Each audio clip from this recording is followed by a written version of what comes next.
الدولار زي ما شرحنا قبل كده هو الأساس لأكتر من 60% من اتفاقيات التجارة العالمية، لأن الدولار عنده القبول العالمي وكل السلع بتتسعر من خلاله زي ما قلنا، وده بيضمن للعالم حاجتين أساسيتين لاستمرار التجارة العالمية. أولهم هو وجود مرجعية عالمية لسعر أي سلعة بالدولار من خلال البورصات الكبيرة زي بورصة نيويورك أو لندن أو سيدني أو حتى طوكيو، وده بيخلي مسألة التجارة أو إن أي دولة توفي احتياجاتها من النقص في أي سلعة عندها عن طريق استيرادها ببساطة جدا من أي دولة خارجية. والشرط بيكون بسيط وواضح جدا، إن يكون معاك دولار كفاية عشان خاطر تقدر تدفع قيمة البضائع اللي انت محتاجها دي. تاني حاجة والأهم وهي مخاطر سعر الصرف، وده بقى حوار كبير، ولكن بالمختصر جدا كده وجود عملة ثابتة وقوية لفترات طويلة من السنين هي الداعي الوحيد اللي ممكن يخلي دولة زي روسيا تصدر قمح لمصر مقابل الدولار، وده بيكون بعقود مش بتمتد بس لسنة واحدة، لا ده لسنة واتنين وتلاتة. وكمان دولة زي الهند تقدر ان هي تصدر السكر بتاعها لباقي دول العالم اللي عندهم نقص في السلع دي بالذات. وجود الدولار يا صديقي على رأس العملات العالمية كعملة تسعير قوية ومستقرة هو اللي بيضمن استمرار التجارة العالمية، وبالتالي بيضمن استقرار الدول. يعني لو تخيلنا بمنتهى البساطة ان صحينا بكرة ومفيش دولار ومصر محتاجة قمح من روسيا ومفيش تسعير واضح للقمح عالميا، ايه اللي يمنع روسيا انها تسعر القمح بتاعها بأضعاف الثمن لو مفيش مرجعية واضحة للتسعير،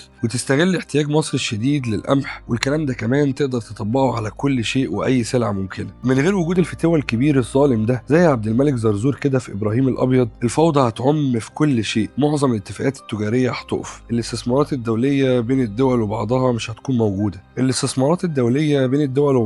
هتكون موجوده، لان مفيش وحده تسعير او وحده قياس واضحه اقدر اقيس عليها مدى جدوى الاستثمار ده. حجم البطاله بالتالي هيزيد بشكل مهول نتيجه انخفاض الاستثمارات دي، واسعار السلع هترتفع بجنون، ومعدلات الانتحار والأمراض الاجتماعية زي القتل والسرقة والنصب هتزيد بشكل مبالغ فيه. وعشان كده بقول دايما إن أمريكا قدرت تخلق نظام رأسمالي مركزي في منتهى الذكاء بيخضع في معظمه لسيطرة هائلة من الدولار لحوالي 80 سنة تقريبا. والحاجة التانية والأهم إن معظم إن لم يكن كل دول العالم عايشة فيما يسمى الائتمان، إن لم يكن كلهم حاليا عايشين بما يسمى الائتمان أو الديون. وده حقيقة مرونة النظام الرأسمالي اللي أسسه اليهود من قديم الأزل. لو حضرتك معكش فلوس ومحتاج تصرف عشان تعيش، بسيطة، تعال استلف فلوس من خلال سوق الديون العالمي عشان تقدر توفي احتياجاتك كل سنة. بس خلي بالك هتسدد الفلوس دي بعد كده بفوائد مرعبة يمكن توصل ل50% أو أكتر على المبلغ اللي استلفته.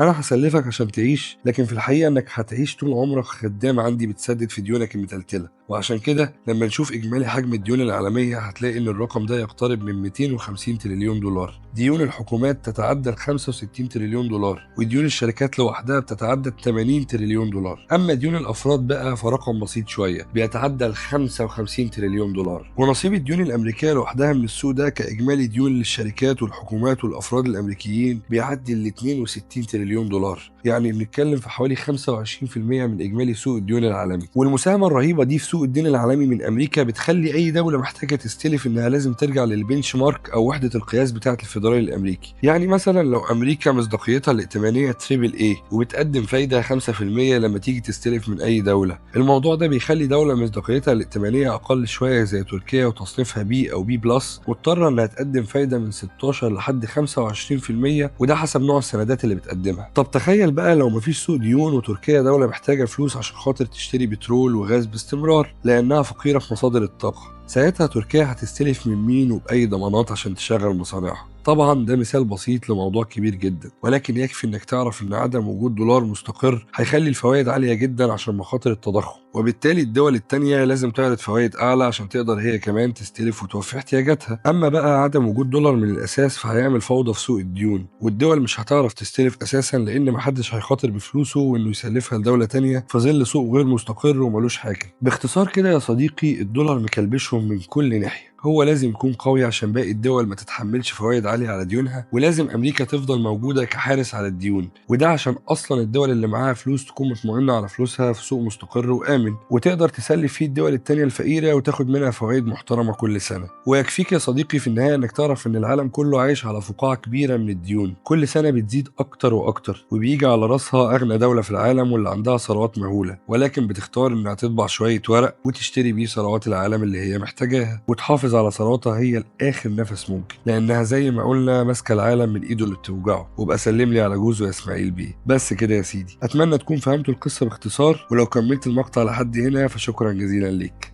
سلام عليكم.